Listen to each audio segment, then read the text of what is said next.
오늘 우리에게 주신 하나님 말씀을 받도록 하겠습니다.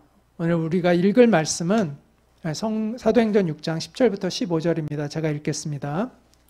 스데반이 지혜와 성령으로 말함을 그들이 능히 당하지 못하여 사람들을 매수하여 말하게 하되 이 사람이 모세와 하나님을 모독하는 말을 하는 것을 우리가 들었노라 하게 하고 백성과 장로와 서기관들을 충동시켜 와서 잡아가지고 공회에 이르러 거짓 증인들을 세우니 이르되 이 사람이 이 거룩한 곳과 율법을 거슬러 말하기를 마지 아니하는도다. 그의 말에 이 나사렛 예수가 이곳을 헐고 또 모세가 우리에게 전하여 준 규례를 고치겠다 함을 우리가 들었노라 하거늘. 공회 중에 앉은 사람들이 다 스데반을 주목하여 보니 그 얼굴이 천사의 얼굴과 같더라. 이것은 살아계신 하나님의 말씀입니다. 네, 오늘은 천사의 얼굴을 가진 첫 번째 순교자라는 제목으로 오늘 본문 내용은 매우 깁니다. 사도행전 6장 8절부터 7장 60절까지 거의 2장에 걸친 내용을 제가 함께 살펴보려고 하는데 핵심적인 부분들을 중심으로 살펴볼 겁니다. 첫 번째 순교자가 사도가 아니라 집사님이었다고 얘기했죠. 그분이 스데반, 오늘 본문의 내용의 중심인 스데반 집사님인데 이분은 원래 구제사역을 맡았던 7명의 집사들 가운데 한 사람이었다라고 말씀을 드렸죠. 자, 스데반이 죽음을 맞이한 것은 모함을 받았기 때문이에요. 거짓된 증인들 때문입니다. 지금도 이스라엘 백성들은요, 세계 어디를 가든지 회당이라는 곳을 중심으로 모입니다. 이스라엘은 지금 성전이 있어요, 없어요? 없어요. 거긴 이미 다 파괴가 됐고 없습니다. AD 70년에 이미 성전은 없어졌습니다. 그런데 지금까지도 회당이 있어요. 근데 이스라엘 백성들, 예수님 당시에 성전이 있었지만 회당도 있었어요. 그럼 성전에서는 뭘 하냐? 성전에서는 제사를 드리고요. 회당에서는 성경을 배운다고 생각하시면 돼요. 그래서 회당이라는 걸 중심으로 이스라엘의 우리나라 주민센터가 있잖아요. 이스라엘은 회당을 중심으로 그렇게 된다고 생각하시면 되는데 거기에서 이제 이 스데반이 복음을 전하는 거예요. 유대인들에게. 그래서 스데반과 이제 논쟁이 붙었어요. 유대인들 중에서 아주 보수적인 유대인들과 논쟁이 이제 붙었습니다. 그래서 논쟁에서 밀린 유대인들이 스데반을 미워하는 마음을 가지고 거짓 증인들을 세워서 고발을 합니다. 그리고 제사장들과 결탁을 해서 이제 스데반을 이제 감옥에 보내려고 결국은 이제 죽이게 되지만 그렇게 이제 된 거죠. 그래서 이 부분에 대해서 이제 성경은 이렇게 이야기를 하는데, 자, 스데반이 지혜와 성령으로 말함을 그들이 능히 당하지 못하여 사람들을 매수하여 말하게 하되 이 사람이 모세와 하나님을 모독하는 말을 하는 것을 우리가 들었노라 하게 하고 백성과 장로와 서기관들을 충동시켜 와서 잡아가지고 공회에 이르러 거짓 증인들을 세우니, 이제 이 거짓 증인들이 뭐라고 얘기하냐면 이 사람이 누구죠? 스데반을 얘기하는 거예요. 스데반이 이 거룩한 곳과 이 거룩한 곳이 어디죠? 성전을 얘기하는 거예요. 이 성전과 율법을 거슬려 말하기를 마지 아니하는도다, 이렇게 얘기를 합니다. 자, 그의 말에 의하면 나사렛 예수가 이 성전을 헐고 또 모세가 우리에게 전해준 율법, 규례를 고치겠다고 이 사람이 말하더라, 이렇게 거짓 증언을 했습니다. 그러니까 스데반의 죄목은 한마디로 얘기하면 성전과 율법의 모독죄예요. 이스라엘 백성들이 가장 중요하게 신성하게 여기는 성전과 율법을 모독했다. 이게 죄명입니다. 그래서 이 스데반의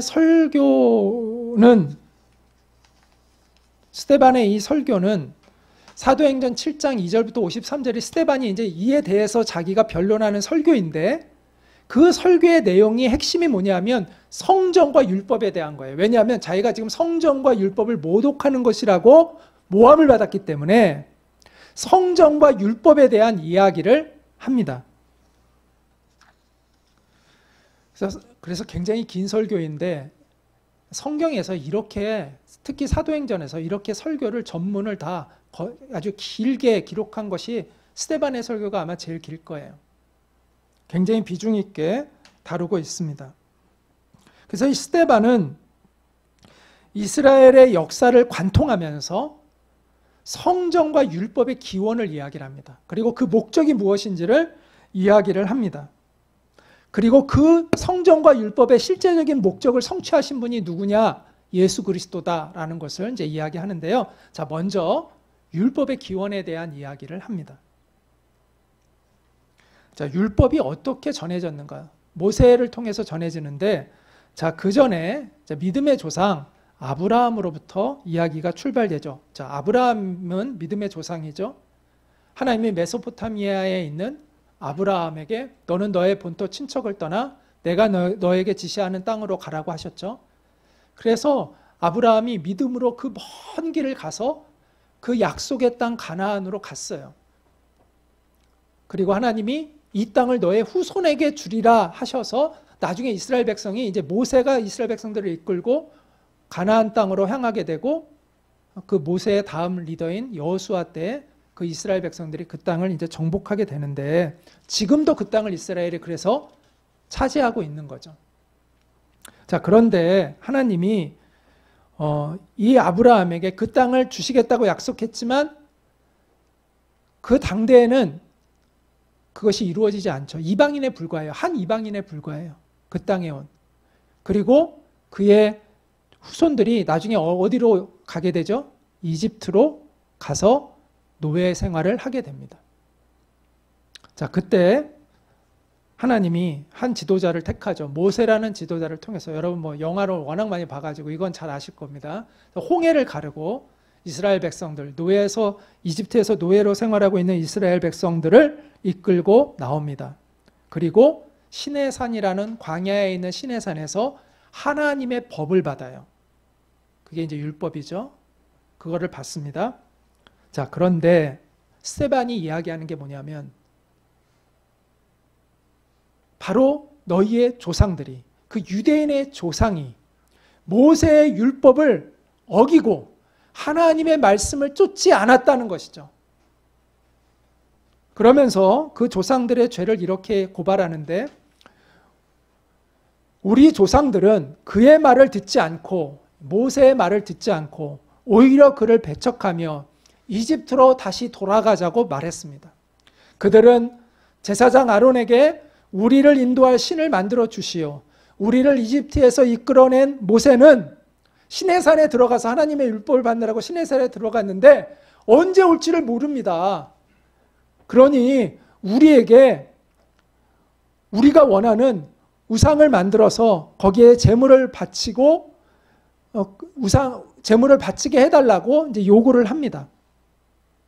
그래서 송아지 우상을 만들어서 그들에게 우상 숭배를 했다라고 이야기를 하고 있어요. 그 역사적 사건을 고발을 하고 있어요. 그러니까 너희 조상들의 그 죄악을 지금도 행하고 있다라는 것입니다. 하나님의 율법을 어긴 사람이 누구냐? 너희의 조상들이고 바로 너희의 조상처럼 지금도 너희들이 하나님의 말 대적하여 있구나라고 이야기하고 있는 것이죠. 자, 그러면서 이 모세에 대한 이야기를 하면서 스데반이 굉장히 주목할 만한 이야기를 하는데 같이 한번 읽어보겠습니다. 시작. 바로 이 모세는 하나님이 여러분을 위해 여러분의 동족 가운데서 나와 같은 예언자 한 사람을 세우실 것입니다 라고 이스라엘 백성에게 말한 사람입니다. 자, 모세는 이런 예언을 했어요. 모세가 성경 구약 성경에 기록되어 있는 모세의 예언입니다. 나와 같은 예언자를 하나님이 너희 동족 가운데 세우실 것이다. 이렇게 예언했다라는 거예요. 자, 나와 같은 사람이라는 건 모세는 매우 특별한 사람이에요. 하나님을 대면하여 만난 사람이에요. 하나님의 음성을 직접 받아서 전한 사람이에요. 하나님의 법을 직접 받아서 이스라엘 백성에게 전한 매우 특별한 사람이에요. 하늘 같은 사람이에요. 근데 모세가 나와 같은 사람을 하나님이 이 땅에 보내실 것이다 라고 얘기한다는 것이죠. 예언자를 보낼 것이다. 그를 세울 것이다. 모세는 지금 자기보다 더 위대한 어떤 사람을 하나님이 세우실 것이다 라고 말하고 있는 거예요. 그분이 누구죠? 바로 예수님이라는 것을 이야기하고 있는 것입니다. 그래서 예수님은 바로 이 예언의 성취자다라는 것을 이야기를 합니다. 자, 지금까지 율법의 기원에 대해서 생각해 봤어요. 자, 성전의 기원에 대해서도 이야기해 볼게요. 자, 성전의 원형은 원래 이렇게 돌로 된 게 아니에요. 이스라엘 백성들은 성전을 돌로, 거대한 성전을 가지고 있었어요. 엄청난 그러한 아주 그 위용 있는 건물을 가지고 있었어요. 그런데 하나님이 원래 만들고자 하셨던 원래 만드셨던 것은 이런 돌로 된 건물이 아니라 뭐였죠? 성막이었습니다. 성전은 하나님이 지라고 하셔서 진 게 아니에요. 누가 짓기를 원해서 진 거예요? 다윗이 짓기를 원했어요. 하나님이 다윗에게 시킨 게 아니라 다윗이 하나님, 내가 하나님을 위하여 성전을 짓고 싶으니까 하나님 좀 들어주세요. 간청을 해가지고 하나님이 처음엔 필요 없다 했는데 하도 간청하니까 알았다.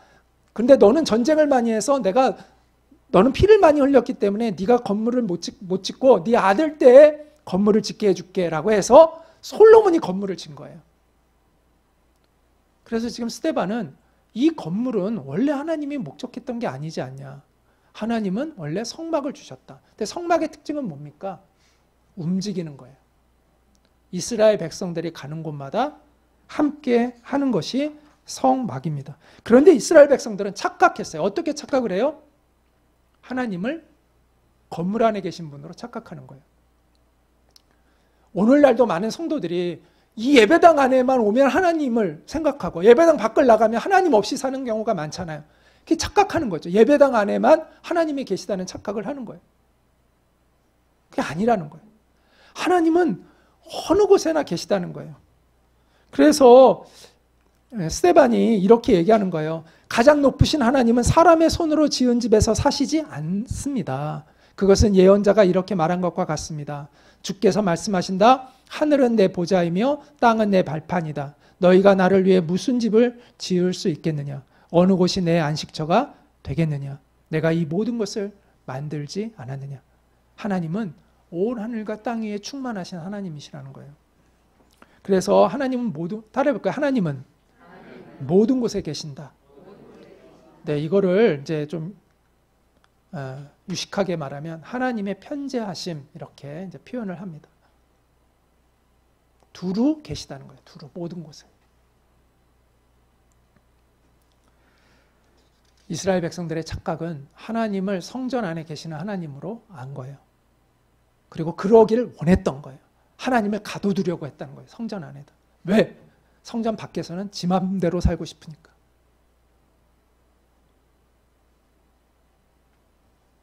그래서 스데반이 지금 얘기하고 있는 겁니다. 너희가 하나님을 성전에 가둬두고 니들 멋대로 패역한 일을 행하고 있지 않냐. 그래서 스데반이 지금 묻고 있는 거예요. 도대체 율법을 어긴 사람이 누구냐? 성전의 본래의 목적을 잃어버리고 있는 사람들이 누구냐? 너희들이 아니냐? 라고 이야기하고 있는 것입니다. 너희의 조상들이 그랬고 너희가 지금 그러고 있지 않느냐?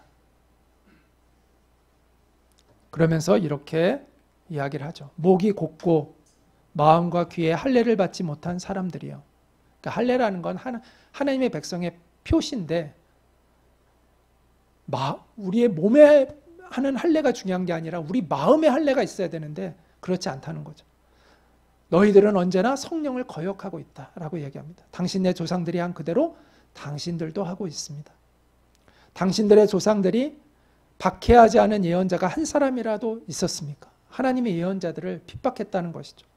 그들은 의인이 올 것을 예언한 사람들을 죽였고 이제 당신들은 그 의인을 배반하고 죽였습니다. 당신들은 천사들이 전하여 준 율법을 받기만 하고 지키지는 않았습니다. 이렇게 이야기를 하고 있습니다. 자, 여기서 의인이라는 표현이 나오죠. 그들은 의인이 올 것을, 그리고 그 의인을 그들이 뭐 했다고요? 배반하고 죽였다고. 누구를 얘기하는 거예요? 예수님을 얘기하는 거예요. 그래서 영어 성경에 보면 의인을 the righteous one이라고 표현하고 있어요. 그러니까 많은 의인들, 여러 의인들을 얘기하는 게 아니라 바로 그 그 의인을 얘기하는 거예요. 바로 그 특정한 한 사람을 얘기하고 있는 거예요. 바로 예수님을 이야기하고 있는 것입니다. 그 예수님을 그들이 죽였다는 것이죠. 그래서 결론적으로 스데반은 예수님은 바로 성경이, 구약 성경이 예언하고 있는 바로 그분이다. 바로 그 의인이다. 바로 그리스도다. 약속의 성취자다. 라는 걸 얘기하고 있는 거예요. 그런데 너희가 그분을 죽였다.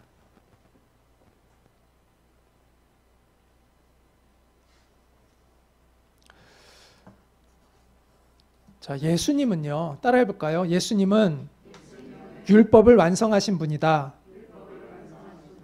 여러분, 율법이 뭡니까? 하나님의 거룩함을 알게 하는 거죠. 그렇죠? 그래서 율법은 우리로 하여금 하나님의 거룩함을 알고 나도 하나님처럼 거룩하게 살게 하는 게 율법의 목적이잖아요. 그런데 모세의 율법은 불완전해요. 하나님의 거룩하심을 알기까지는 하는데 우리로 하여금 하나님의 거룩하심에 이르게 못해요. 그러면 무엇이 우리를 하나님 앞에 의롭게 세우나요? 예수님의 복음, 예수님의 보혈의 은혜예요. 우리가 그 예수님의 보혈을 의지해서 하나님 앞에 설 때 우리는 의롭게 되어진다고 성경은 약속하고 있는 것이죠. 그래서 예수님이 이렇게 말씀하신 거예요. 같이 한번 읽어볼까요? 내가 율법이나 선지자를 폐하러 온 줄로 생각하지 말라. 폐하러 온 것이 아니요 완전하게 하려 함이라. 자, 예수님이 율법을 완전하게 하신다는 그것은 율법의 원래의 목적, 우리를 거룩하게 하는 그 목적을 이루신다는 거예요.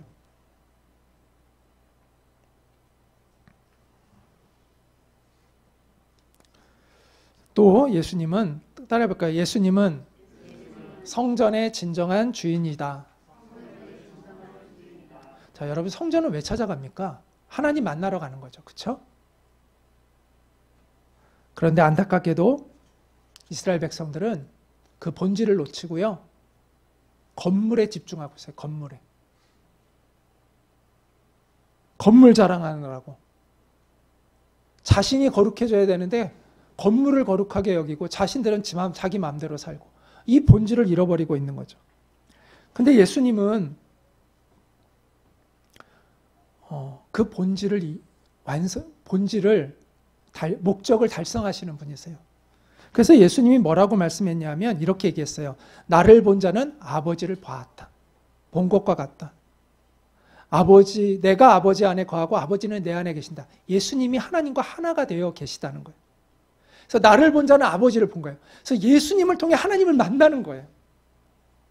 그리고 내가 너에게 이르는 말은 내가 하는 말이 아니라 하나님이 하시는 말씀이다라는 거예요. 성전은 원래 하나님과의 만남을 목적으로 하고 있는 거 아니에요? 근데 예수님을 통해서 우리는 하나님을 만나요. 그러니까 예수님은 이 성전의 목적을 성취하시는 분이세요.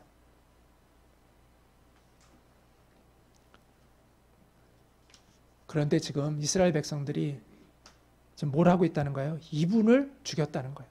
이분을 거역하고 있다는 거예요.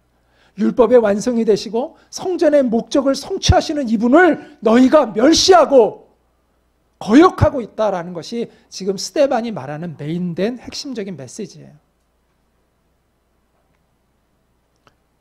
그리고 예수님이 부활하셔서 당신이 누구인지를 증명하셨다는 거예요. 그런데도 너희가 그것을 인정하지 않고 계속해서 거역을 행하고 있다는 것이죠. 복음을 끝까지 너희가 거부하고 있다라고 이야기하고 있는 것입니다. 자, 이 메시지를 들은 그 사람들이 어떤 반응을 보였나요? 그들이 이 말을 듣고 마음에 찔려 스데반을 향하여 이를 갈거늘 그들이 큰 소리를 지르며 귀를 막고 일제히 그에게 달려들어 성 밖으로 내치고 돌로 칠세. 그들은 마음에 찔렸대요. 그런데 마음에 찔렸으면 어떻게 해야 마땅하죠? 회개해야 되잖아요. 그런데 이들은 대신 오히려 격분하고 이를 갈고 듣기 싫다고 귀를 막고 소리를 지르며 돌을 들어 스데반을 쳐서 죽였습니다. 성전 밖으로 끌어내요. 네, 성 밖으로 아예 끌어내서 거기서 즉결 처형을 한 거예요. 사도행전을 기록한 누가는 미움과 증오로 일그러진 그들과 대조되는 스데반의 얼굴을 이렇게 표현했습니다. 같이 한번 읽어볼까요? 공회 중에 앉은 사람들이 다 스데반을 주목하여 보니 그 얼굴이 천사의 얼굴과 같더라. 여러분, 링컨 대통령이 했던 유명한 말 기억하시나요? 40이 넘으면 그 얼굴에 책임을 져야 한대요. 여러분, 어떻게 좀 책임을 잘 지고 계시나요? 스데반은요, 책임을 지고 있는 것 같아요. 우리가 얼굴을 보면 뭐 정확히는 모르지만 그래도 대충 그 사람이 어떤 사람이니까 좀 느껴지잖아요. 그 사람이 어떻게 살았고 어떤 인품을 가지고 있고 또 어떤 사람인지를 대충 알잖아요. 그래서 얼굴이라는 건 우리의 인격을 표현하고 있는 것이다 라는 것이죠. 네, 성형수술한 얼굴 말고 그 사람의 인품이 드러나는 그런 얼굴 표정이 있어요. 스데반은 천사와 같은 얼굴을 했습니다. 자, 어떻게 스데반은 그런 천사와 같은 얼굴을 가질 수 있었을까? 오늘 본문을 통해서 우리가 몇 가지 확인할 수 있는데, 첫째, 스데반은 하나님의 부르심에 충성하는 사람이었기 때문이다 라는 것입니다. 자, 복음은요, 하나님이 우리에게 주신 최고의 선물이죠. 인류에게 주신 최고의 선물이에요.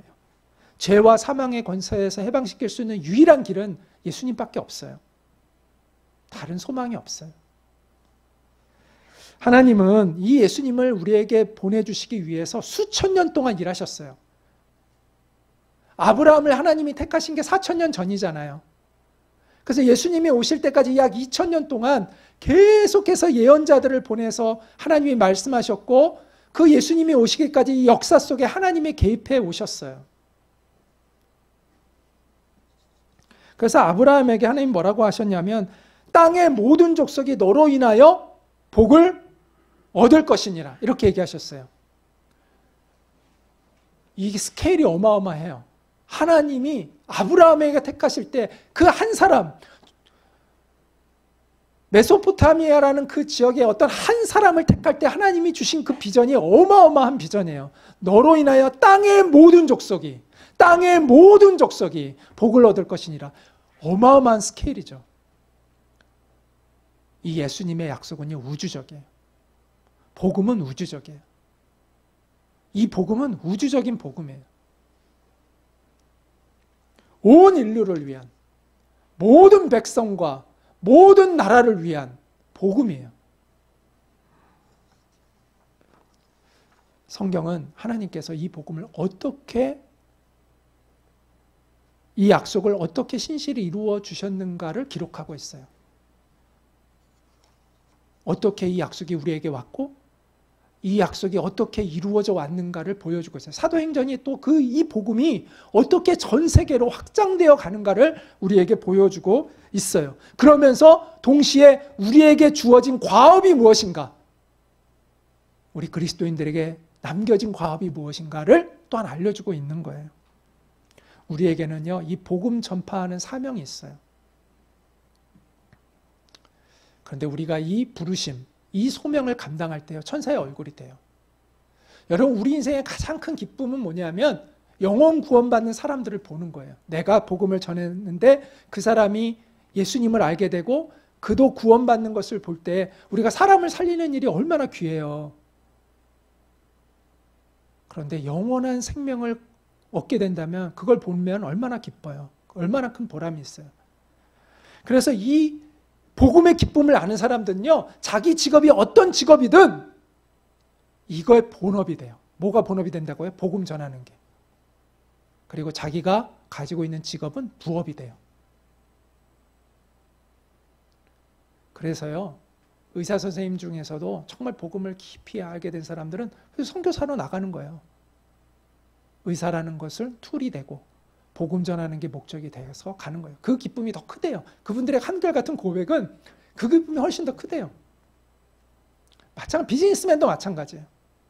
이 복음, 이 영혼 구원의 기쁨을 아는 사람들은 비즈니스가 도구가 되는 거예요. 그리고 본업이 뭐가 되냐면 복음 전하는 게 본업이 되는 거예요.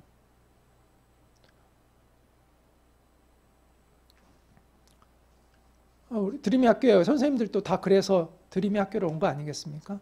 다른 데 가면 훨씬 더 나은, 경제적으로 훨씬 더 많은 대우를 받을 수 있지만 이 학교에 와서 교사로 섬기는 이유는 그 기쁨이 크기 때문에, 복음을 전하고 여기서 예수님의 사람들을 길러내는 그 기쁨이 크기 때문에 여기 와서 그 교육을 도구로 삼고 본업을 복음 전하는 일로 삼아서 교사의 일을 하는 거잖아요.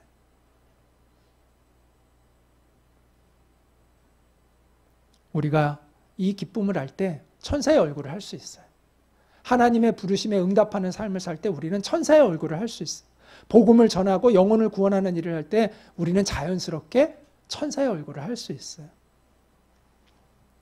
자, 두 번째.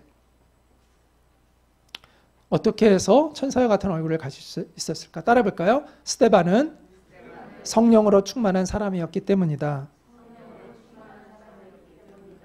네, 사도행전 7장 55절에 스데반이 성령 충만하여 이렇게 표현하고 있습니다. 성령 충만은 뭘까요? 성령 충만이라는 것을 사람들은 자꾸 성령의 어떤 은사, 겉으로 보여지는 어떤 이적이나 능력을 생각을 하는데, 성령 충만의 가장 중요한 건 내적인 기쁨과 확신이에요. 스데반이 천사의 얼굴을 한 것은 그가 편안할 때만이 아닙니다. 지금 잡혀와 있어요. 그런데 천사의 얼굴을 하고 있대요. 만약 그에게 성령 충만함이 없었다면 두렵겠죠. 권력을 가진 사람이 지금 자기의 생명을 위해하고 있는데 두려워 떨지 않겠습니까? 그런데 스데반은 천사와 같은 얼굴을 하고 있습니다. 그에게는 성령 충만한 믿음이 있었기 때문입니다. 지금 스데반이 성령 충만하다고 했는데 지금 스데반이 기적을 행합니까? 아니요. 돌에 맞아 죽잖아요. 근데 스데반을 뭐라고 표현해요? 성령 충만하대요. 그래서 성령 충만의 본질은 내적인 확신과 기쁨이에요. 우리가 외적으로 가진 것들은요, 남들이 해하면 다 망가져요. 누가 내 옷을 찢으면 옷이 찢기죠. 누가 내 차를 망치로 부시면 차는 망가져요. 누가 내 집을 불로 태우면 집은 없어져요. 내가 가진 소유한 이 외적인 것들은 남들이 해하면 다 없어져요. 찌그러지고 망가져요. 그러나 내 마음은 누가 어떻게 할 수가 없어요. 내 마음은 내가 지킬 수가 있어요. 근데 이게 어렵죠. 내 마음을 지킨다는 게 사실. 근데 성령 충만한 게 뭔지 아세요? 바로 성령의 은혜 속에 내 마음을 지켜가는 게 성령 충만한 거예요. 그래서 성경은 이렇게 말씀하죠. 같이 한번 읽어볼까요? 무릇 지킬 만한 것보다 더욱 네 마음을 지켜라. 생명의 근원이 이에서 남이니라. 이 생명 충만한, 이 생명으로 충만한 것, 예수님의 생명으로 충만한 것, 내 마음을 지키는 것, 이게 바로 성령 충만의 증거입니다. 자, 스데반이 성령 충만했어요. 그래서 죽은 거예요. 자, 우리는 성령 충만하면 뭐가 다 잘 되는 것만 생각하잖아요. 그런데 스데반은 성령으로 충만했어요. 마음을 지켰어요. 그래서 죽었어요. 우리가요, 때를 알아야 돼요.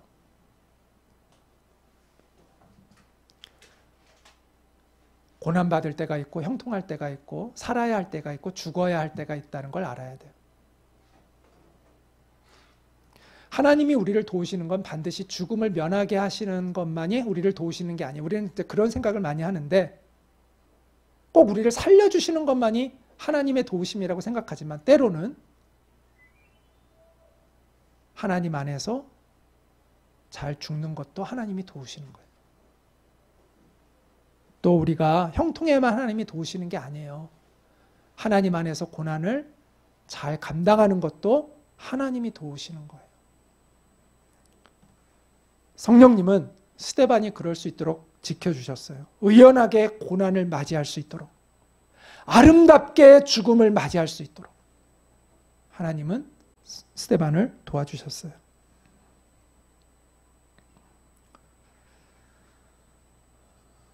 그래서 우리가 때를 알아야 돼요. 무조건 고난을 피하는 게 답이 아니라 고난을 감당해야 할 때는 그 고난을 잘 감당할 수 있게, 또 내가 이 세상을 떠나야 할 때는 아름답게 떠날 수 있게 기도할 줄 아는 사람이 되어야 하는 것이죠. 이처럼 성령의 충만함 속에서 마음을 지키며 성령님께 순종했던 스데반은 천사의 얼굴로 살다가 천사의 얼굴로 죽을 수가 있었습니다. 또 스데반은 어떻게 해서 천사의 얼굴을 가질 수 있었을까요? 우리 3번 같이 읽겠습니다. 시작. 스데반은 하늘을 바라보는 사람이었기 때문이다. 그래서 오늘 본문에 보면 스데반이 하늘을 우러러 주목하여 이런 표현이 있습니다. 땅을 바라보며 사는 사람은요, 천사의 얼굴을 할 수가 없어요. 하늘을 우러러 바라볼 때 천사의 얼굴을 할 수가 있습니다. 왜 사람들이 방자하게 행할까요? 왜 사람들이 자기 욕심에 이끌리는 인생을 살아갈까요? 그것은 하늘을 바라보지 않기 때문입니다. 하늘에 계신 우리 주 예수 그리스도를, 그 보좌에 앉으시고 온 우주를 다스리고 계신 만유의 통치자이신 예수님을 바라보고 있지 않기 때문인 것이죠. 스데반은 예수님께서 하늘보좌에 계신 예수님께서 일어나 서신 것을 보았다고 이야기를 하고 있습니다. 여러분, 예수님은요, 예수님의 뜻을 따르는 사람들에게는 한없이 따뜻하신 분이고요, 그 말씀을 거역하는 사람에게는 또한 무서운 분이기도 하세요.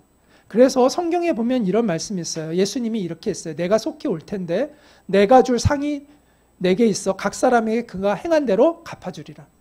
나는 알파와 오메가요, 처음과 마지막이요. 알파와 오메가는 처음과 끝이라는 뜻이거든요. 시작과 마침이라. 자기 두루마기를 빠는 자들은 복이 있나니, 이게 회개하는 것을 얘기하는 겁니다. 이는 그들이 생명나무에 나아가며 문들을 통하여 하나님의 성에 들어갈 권세를 받으려 함이로다. 그러나 개처럼 행하는 사람들과 점술가들과 음행하는 자들과 살인자들과 우상 숭배자들과 거짓말을 좋아하며 지어내는 자는 다 하나님의 성 밖에 있으리라. 이렇게 경고하셨습니다. 자, 오늘날 주님이 다가오심이 정말 다가오고 있다고 느껴집니다. 예수를 안 믿는 사람도 세상이 거의 끝이 됐다고 얘기하고 있잖아요. 지금 타임이 얼마 안 남았다고 계속 경고하잖아요. 인류의 시간이 얼마 남지 않았다. 예수 안 믿는 사람들도요, 인류의 시간이 얼마 남지 않았다고 지금 경고해요. 그런데 각 사람에게, 우리 각자에게 종말의 시간은 언제나 가까이 있었다는 것을 아십니까? 여러분, 몇십 년이나 더 사시겠어요? 몇십 년 안 남아요. 이제 몇 년밖에 안 남은 분도 있을 수 있어요. 우리의 종말은 언제나 가까이 있어요. 우리 인생이 짧잖아요. 여러분, 주님을 만날 준비가 되어 계신가요? 주님을 만날 준비가 되어 있는 사람은요, 그날이 기다려져요. 죽는 날이. 그날이 제일 기다려져요. 반면에 주님을 맞이할 준비가 안 돼 있는 사람은 그날이 제일 두려운 날이에요. 여러분은 주님을 만날 준비가 되어 있습니까? 주님을 만날 합당한 예복을 준비하시기 바랍니다. 스데반은 준비가 되어 있어요. 늘 하늘을 바라보았어요. 본 사람이었기 때문이죠. 그리고 그는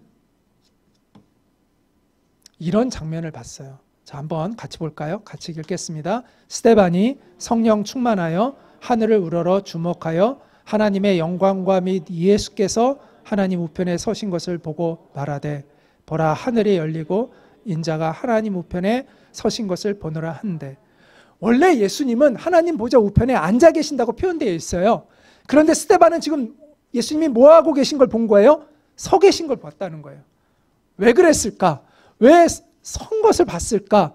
많은 학자들이 예수님이 스데반을 맞이하기 위해서 그냥 앉아서 기다릴 수가 없어서 그 스데반을 맞이하기 위해서 일어서신 것을 스데반이 본 것이 아닐까 이렇게 생각합니다.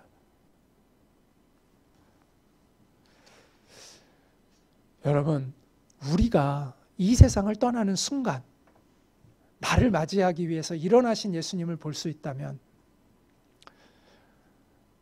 천사의 얼굴을 하고 죽을 수 있지 않을까요?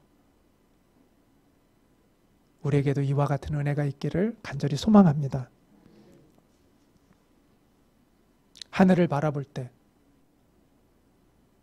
우리를 맞이하여 주실 주님을 바라볼 때 우리는 천사의 얼굴을 하며 살아갈 수 있고 죽을 수 있습니다. 자, 네 번째 같이 한번 읽어볼까요? 시작. 스데반은 진실하게 기도하는 사람이었기 때문입니다. 자, 스데반이 부르짖어 이르되 주 예수여 내 영혼을 받으시옵소서 라고 이렇게 기도했다고 합니다. 자, 부르짖어 기도한다는 의미는 큰 소리로 기도한다는 의미도 있기는 하지만 그보다는 본질은 뭐냐면 진실하고 간절하게 기도한다는 의미이죠. 여러분, 하나님이 우리에게 주신 은혜 가운데 가장 큰 은혜 중에 하나가 기도할 수 있는 은혜라고 생각이 듭니다. 여러분, 하나님이 우리 기도를 들어주신다는 게 믿어지세요? 정말 놀라운 일이잖아요. 그런데 성경은 하나님이 우리의 기도를 들어주신대요. 하나님의 자녀된 사람의 기도를 하나님이 들어주신대요. 우리가 이 약속을 가졌어요. 그런데 기도하지 않는다는 것은 정말 어리석은 것이죠. 누구는 이렇게 얘기해요. 기도한다고 뭐가 달라지나요? 이렇게 얘기하는 분들이 있어요. 그 무슨 얘기죠? 내가 기도했는데 하나님이 기도 안 들어주시더라. 이런 얘기는 쉽게 얘기하면 그 얘기 아닙니까? 그 사람은 기도를 착각해요. 어떻게 생각하냐면 천지신명께 물 떠놓고 정성을 기울이는 것이 기도인 것처럼 하나님 앞에 막 애써가지고 하나님한테 뭘 얻어내는 게 기도라는 착각을 하고 있기 때문에 그런 소리를 하는 거예요. 기도해도 뭐가 달라집니까? 라는 이야기를 하고 있는 거예요. 성경에서 가르치는 기도는 그런 걸 기도라고 하는 게 아니에요. 그건 기도가 아니에요. 기도는 우리가 누구의 이름으로 해요? 예수님의 이름으로 해요. 예수님의 이름으로 기도한다는 것은 어떤 의미일까요? 예수님처럼 기도하겠다는 거예요. 예수님의 그 이름에 합당하게 기도하겠다는 거예요. 내가 예수님의 자녀답게 기도하겠다는 거예요. 그게 예수님의 이름으로 내 이름으로 기도하는 게 아니잖아요. 예수님의 이름으로 기도하는 게 기도잖아요.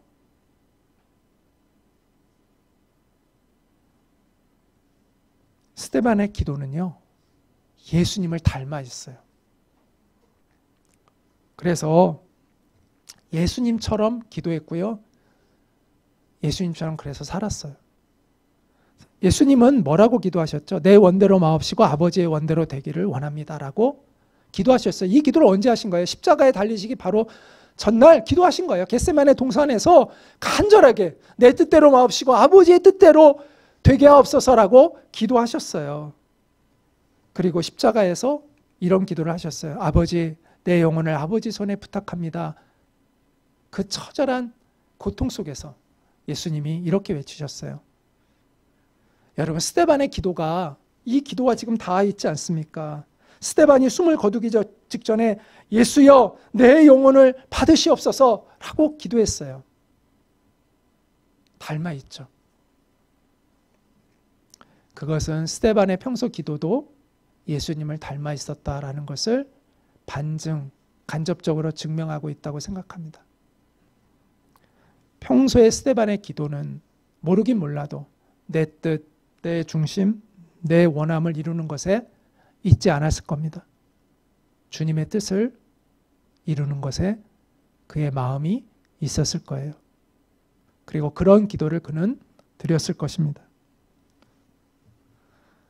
그런 그였기 때문에 죽어가는 순간에 그는 나는 억울해 라고 외친 게 아니에요. 그는 뭐라고 외쳤죠?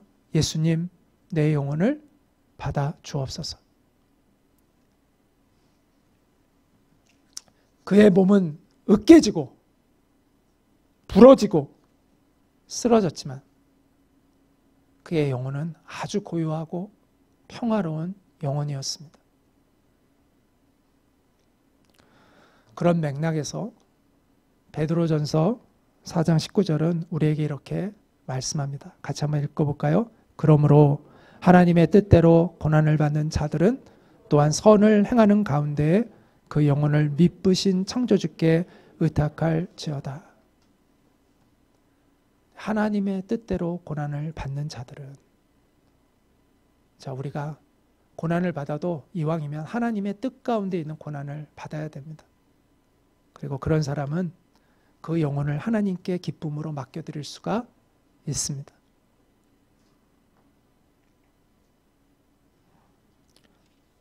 스데반은 빗발치는 돌세례 속에서 아마 얼굴이 함몰되고 뼈가 부러지고 피가 솟구쳐 나왔을 겁니다. 그래서 그는 성경에 기록된 대로 서서 있을 수가 없어서 무릎을 꿇어야만 했습니다. 그런 그가 너무나 고요하고 평화롭게 자신의 영혼을 주님 앞에 의탁드리는 기도를 하고 있습니다. 저는 확신하건대 스데반은 평소에도 하나님의 뜻을 구하는 기도자였을 것입니다. 우리가 진실로 기도할 때, 하나님의 뜻을 구하는 기도자가 될 때 우리는 스데반의 얼굴을, 그 천사의 얼굴을 할 수가 있습니다.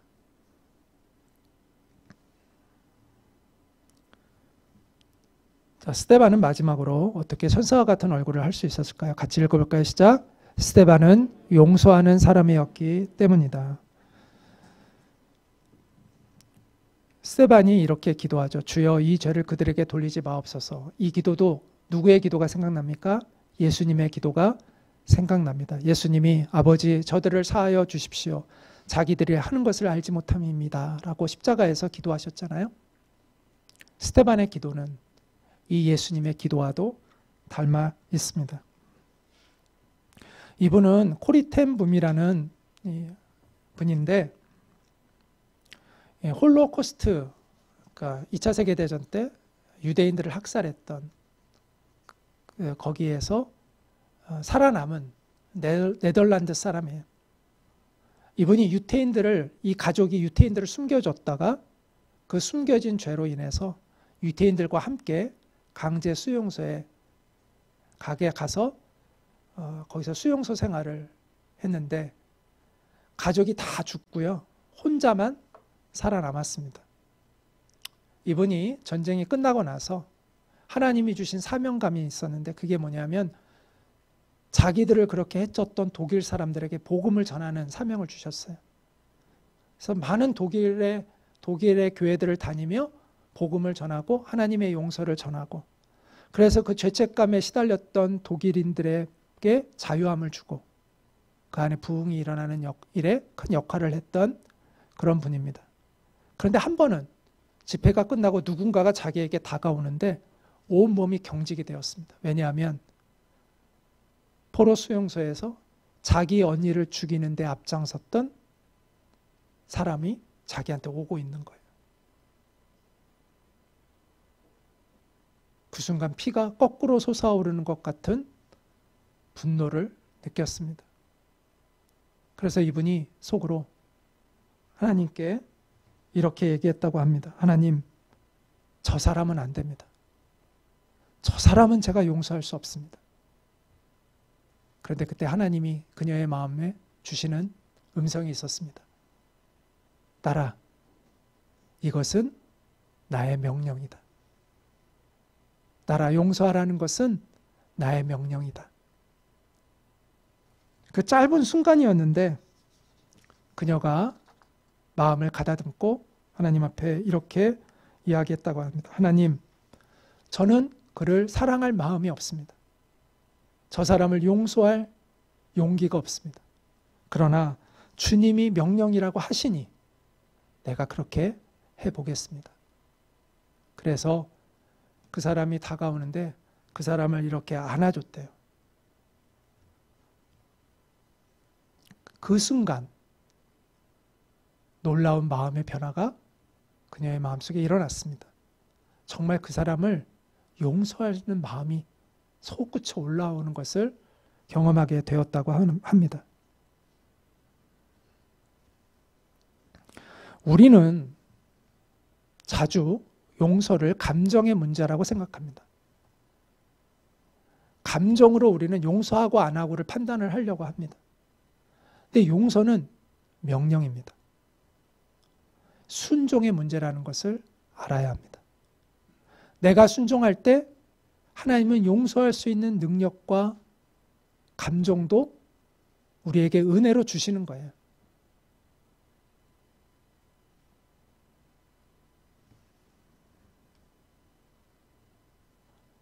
우리가 이 용서라는 주님의 음성에 순종하고자 할 때 내 감정은 그렇지 못하지만 그러나 그것이 하나님의 명령이기 때문에 그 명령에 순종하려고 할 때 우리는 용서의 능력을 가지는 사람으로 변화될 수가 있는 것입니다. 그럴 때 우리는 천사의 얼굴을 할 수 있어요.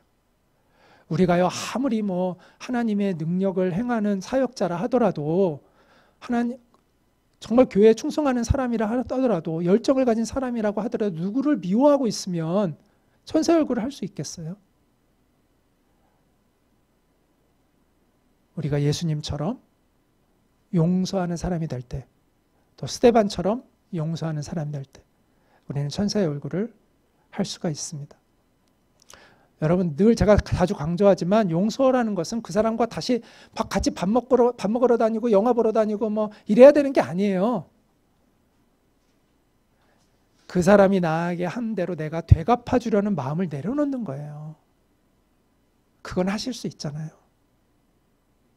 그 사람과 다시 친하게 지내야 되는 것을 이야기하는 게 아니에요. 그러려면 서로가 변해야 돼요. 서로가. 나만 된다고 되는 게 아니라 그 사람도 변하고 그게 돼야 이제 그걸 이제 화해라고 하는데 그 화해는 시간이 필요해요. 그 하나님의 은혜가 필요한 거예요. 서로에게 임하는. 근데 용서는 내가 그 사람이 한 것대로 내가 되갚아주고 내가 복수하려는 마음을 내려놓는 거예요. 그래서 우리가 용서하라는 이 명령에 순종할 때 우리는 천사의 얼굴을 회복할 수가 있습니다. 자, 결론적으로 이제 결론을 말씀드리고자 합니다. 결론이라기보다는 이제 마지막으로 이 말씀을 드리고자 합니다. 스데반의 죽음을 사도행전의 기자 누가는 잔이라라는 아주 평화로운 단어를 씁니다. 너무 참혹한 죽음이잖아요. 세상적으로 보면 너무나 잔인하고 참혹한 죽음의 현장이잖아요. 그런데 누가는 잔이라라고 표현을 합니다. 그것은 바로 영적인 눈을 가지고 있기 때문에 이런 표현을 할 수가 있는 거죠. 성도의 죽음은 잠드는 것입니다. 주님이 다시 오시는 그날 우리가 부활하고 또 주님과 영원한 생명을 누리는 그런 존재이기 때문에 성도의 죽음이 겉으로는 어떤 모습으로 보일지라도 그러나 실상은 평화와 소망 가운데 안식으로 들어가는 것이죠. 우리가 어떤 장례식장은 많은 그 조문객들이 있고 또 화환들로 가득한 그런 장례식장이 있습니다. 또 어떤 식장은 정말 초라하고 거의 방문객도 없는 그런 장례식장도 있습니다. 어떤 죽음이 복된 죽음일까요? 우리는 겉으로 그것을 판단합니다. 그러나 겉은 모릅니다. 정말 복된 죽음은 예수 그리스도 안에서 죽는 것이죠. 예수님의 품 안에서 잠드는 죽음이 정말 복된 죽음입니다. 천사의 얼굴로 살다가 주님의 품 안에서 잠드는 우리가 되기를 간절히 소원합니다. 그 복된 삶을 살고 그 복된 죽음을 맞이할 수 있는 저와 여러분 될 수 있기를 주님의 이름으로 축원합니다.